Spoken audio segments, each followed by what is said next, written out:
year-old guy, yeah, he'll sleep with a 34-year-old woman. Like, what's the problem? Give it another couple more years, he doesn't even have to wrap the package anymore. He can just go have a good time and not have to worry about having any kids. Katie Boo Bear, Katie Boo Bear, Katie, Katie, Katie, Katie, Katie Boo Bear, Katie Boo Bear, Katie Boo Bear. Sure wouldn't mind rubbing my dick on your underwear. Katie Boo Bear. Hey girl, how about you? That just made me think of you because you're supposedly in your mid to upper 30s, maybe. You're the only one, you know, when you're the ASMRE and not the ASMRer or whatever.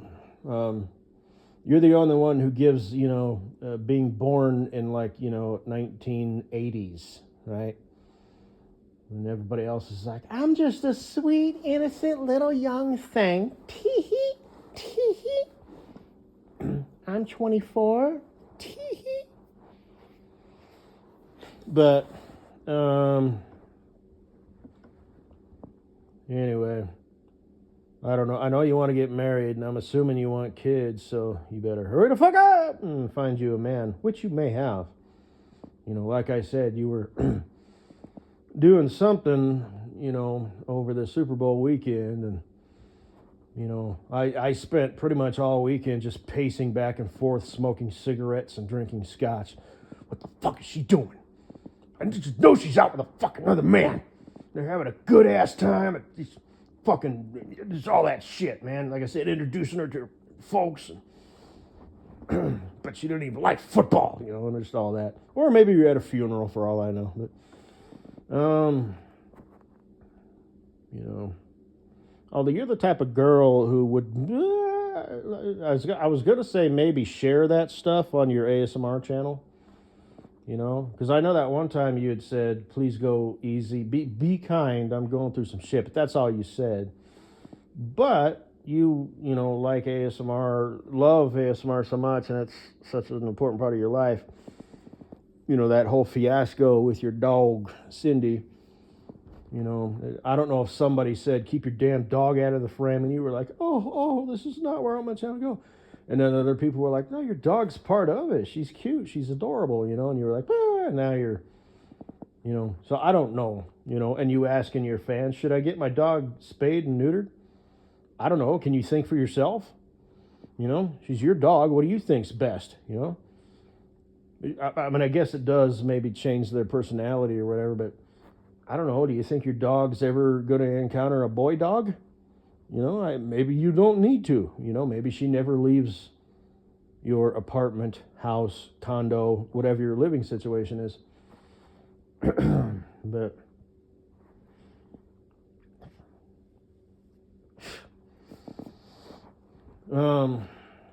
so did you see that latest video I saved in the ASMR folder?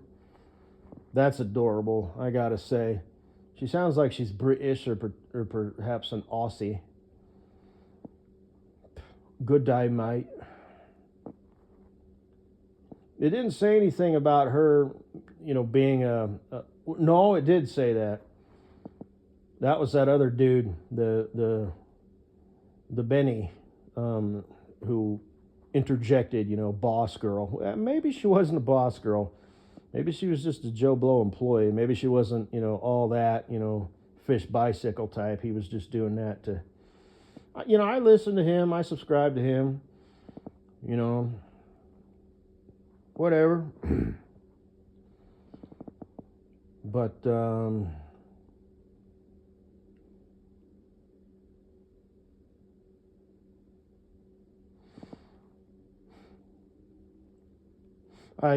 but anyway, it did say, you know, she's someone who doesn't want kids, and then she was holding a little baby. She was like, I'm sorry, that was adorable. I feel like I'm having a heart attack. Oh, I gotta have one. So, anyway, oh, isn't that sweet? How old is that baby, I wonder? It just amazes me. These little humans come out of a girl's vagina. Shit. I mean, that thing is fucking huge. It's fucking huge. I mean, it's just a little tiny baby, but then it's like, where do babies come from? My God.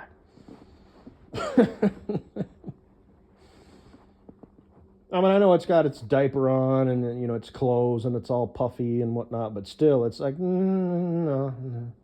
That thing is fucking huge.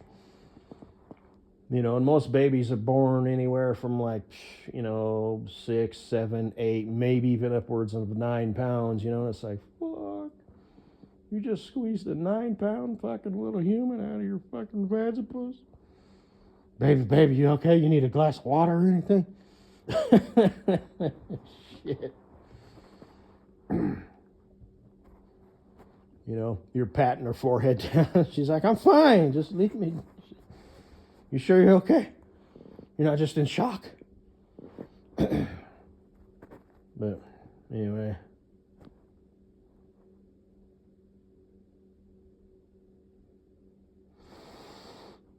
You see, that's all I gotta say, baby. Yeah.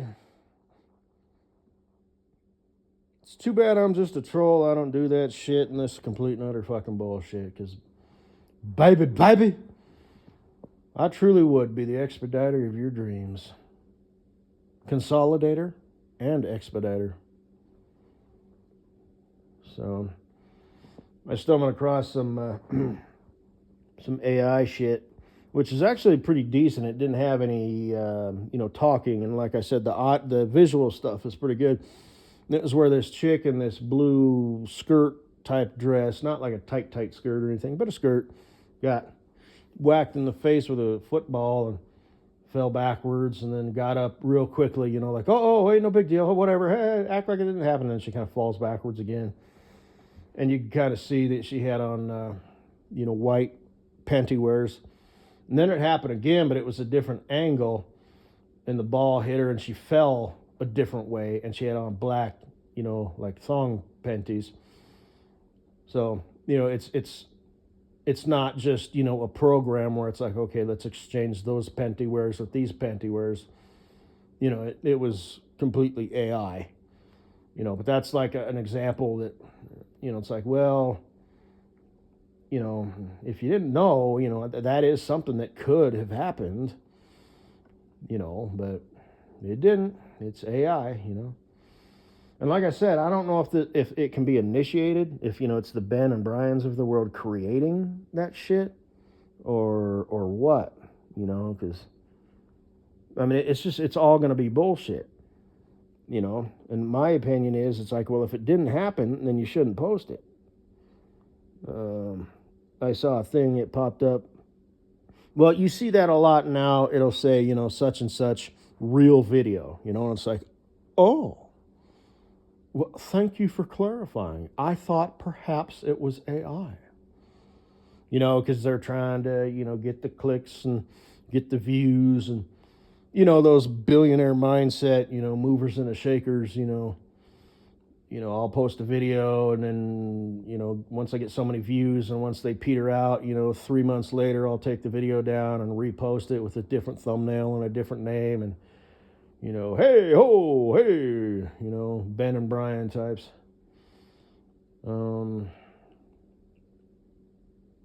But I saw something that said BF 109, Messerschmitt BF 109 tactics. But I didn't click on it because it said, War Thunder channel or whatever, which I believe is a video game. Because that used to be something that I would fall for. I would click on, a rubber band camera, aerial combat footage, and it turns out it's just a video game, and it's all black and white and grainy and stuff, and it's just a fucking, 28-year-old Ben and Brian. May or may not live in his mom's basement. He might have his own place, but... it's just like, it didn't happen, it's just, that just doesn't sit right with me. Even if it's like, well, it could happen, all the logistics and the specifications and are the same, and it's like, it didn't fucking happen. But, that requires a person to have outstanding morals. It's like, well, what do you mean morals? I'm not hurting anything. It could have happened. It didn't happen. So don't post it, like sometimes I'll get these, cockpit view landings of like an A320 or a Boeing 737. Like I said in that audio presentation the other day, two non-whiteys, well, unless they're flying in from Zimbabwe Air, that's the odds of that are not good, as well as 2 feet. And like I said, what you're probably going to see is two middle-aged white guys, and then of course the two mid-20s to early 20s-year-old females. And it doesn't say what type of aircraft it is, so it could be, I can't think of the name of any, but a smaller, regional aircraft. So it's like, okay, yeah, that could happen. But, we are in our current time of AI and bullshit. So you know what? It probably didn't. And of course, they're stunningly beautiful and they've got flowing blonde hair. And I have actually seen a legitimate female pilot who had a channel, who had a nice look that I liked. She was sitting in the right seat, not the left seat. And for as old as she looked, it looked like she belonged in the right seat, not the left seat, even for the regionals. And yeah, she was fucking had party eyes, and she was just this party girl. And it's just like, okay, I believe that. Plus, it wasn't just them landing. She was doing a video where it's like, a lot of people don't know this, but pilots have windows that open. And I've seen that. I don't know why they open. I don't think you're even able to open them in flight. There's like a lock, where it's like, okay, that knows, it only opens like if, I don't know how there would be a safety system, but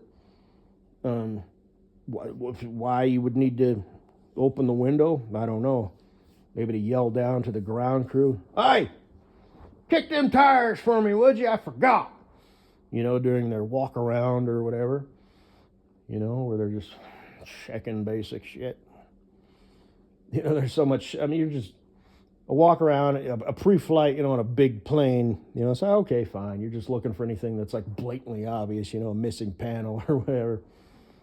But I remember doing pre-flights, when I was taking flying lessons, little Cessna 172, it's like you can raise the aileron, check that, linkage, then lower it, and go back to the rudder, grab the bottom so you don't bend it, and okay, it's good this way, good that way, and all that shit. But, with a big airplane, it's different. But in case anybody wants to know whether or not I know what I'm talking about, I was a pilot once. Actually, no, I wasn't a pilot. I was taking flying lessons. Would be a pilot, except for my flight instructor dropped me because I kept canceling lessons because I was too hungover to drive to the airport. So, yeah. And of course, me being me, I just never got around to rescheduling, calling the, director of the flight school and saying, okay, I need another instructor. So my pilot career ended right then and there. Damn. All because I just didn't care enough to pick it back up. Apparently, I don't care about anything. Yeah. Imagine that. I would have been a good one, too. Perfect candidate. No wife, no kids. And I was a good, I got one of the higher scores in the class. In the ground school, I got like 97%. Big whoop-de-woo. And they laughed at me when I was I was filling out the flight book, to rent an aircraft. I was taking a flight lesson. And my ground school guy, who was a former airline pilot, his whole life, he was like 60-something years old, retired, just keeping his gray matter stirred, teaching ground school. And it was the official, pilot program at the local college. Reputable. It was like known in magazines and whatnot. It was only a 2-year degree instead of 4. But I was thinking about maybe taking the 2 and then taking the last 2 down in Denver, and they have, independent, programs. And, I had options, but I wanted to get my foot in the door with this particular school. And he said this guy got, one of the top scores, stellar score. And I said, I don't see why I couldn't have got 100. And they all sort of chuckled at me. And one guy says, I don't think anybody's ever gotten 100. And I didn't say this, but I should have, because it's like kind of a I guess it just didn't really feel like the right thing to say at the time. So he says, I'm there taking a flight lesson. But I felt like saying, well, I would have been the first because I got news for you. I mailed it in. You know, I half-assed it. But when it came to the flying, you know, it's like, okay, it's go time, baby. Do some of that pilot shit, Mav. You know, so, you know, I did really good. You know, and my flight instructor was a former Marine. Why is that important? Well, as a former Marine, he's probably no nonsense. So he never had any issues, you know, and he told me that. He's like, you fly the plane, you know, textbook. I don't have to worry about you, you know. And I flew back into like my own contrail or whatever it's called. Not the contrail, but we did it, you know, turn around a point. And apparently I flew like a perfect circle, you know, because we, you know, hit where the air was still disturbed when I flew back around. And he was like, oh, man, that's amazing. And he also said, do you ride dirt bikes? I said, no. Why? He said, because people who ride dirt bikes frequently have a crank and bake mentality, and you have a crank and bake mentality. No, I don't ride dirt bikes. I was just born to fly airplanes. You know, so I didn't say that, but anyway, that was kind of cool. I've talked all this mess before. We used to do high-speed taxis where you're going fast enough where you can raise the front wheel off the ground because they were steerable nose wheels. You know, so it was tricycle landing gear, wasn't tail dragger. Otherwise, that wouldn't work. But you know, just raise the cowling off the ground and look out the side. You got to do that when you're landing too, because you're flying down into the runway, and then when you flare out, you can't see over the cowling, so you got to look, put your face on the glass, as they say. You know, and keep your eyes moving. You know, forward and back, forward and back. You're aiming for the numbers or the stripes. I don't remember where ideally you want to land, but anyway, and one time we took a low pass at like probably, you know, 150 knots or whatever, about 10 feet off the ground over the runway. So that was kind of a, you know, hair on fire moment, you know, and then just pulled back on the yoke, climbed on out, and did a go around and landed that time. Had a couple crosswind landings; those were neat. Nailed them. Just look them up if you want to, or not. But anyway, and I mean that humbly. I know I just sat here and spewed all that shit. What you want to do is, when you're coming into land, you know, and this, fuck you, whatever. I just remember, you know, I liked it, you know. Low and slow, you know, there's the air's moving slower over the control surfaces. So when you're up in the air, you know, it's like you go into a turn, and then you bring it out, and then you just hold it, pull back on the yoke so you don't lose altitude, you know, maybe throttle up a little bit, maybe not, you know. Okay, push, you know, roll out, you know. It is what it is, you know. It was kind of fun, I guess. But other than that, it's cramped, noisy, uncomfortable. You got your headsets on, so when you're talking to each other, it's in the, you know, robotic voice, and that part was just boring as shit. You know, you're up there, you know, anything above 4,000 feet, you know, the ground just looks like a hazy quilt, you know, a bunch of circles and squares. But yeah, landing was decent, you know, and or takeoffs were decent, and landing, you know, yeah, that was pretty fun. You know, there's the runway, you know. Just look it up if you want to, you know, Cessna 172 cockpit landing, you know. You know, you're manipulating the controls more, you know, and then you start to flare out. Whatever. But anyway. So yeah, these gay ass bitches who want to post their fucking video game exploits. Fuck you.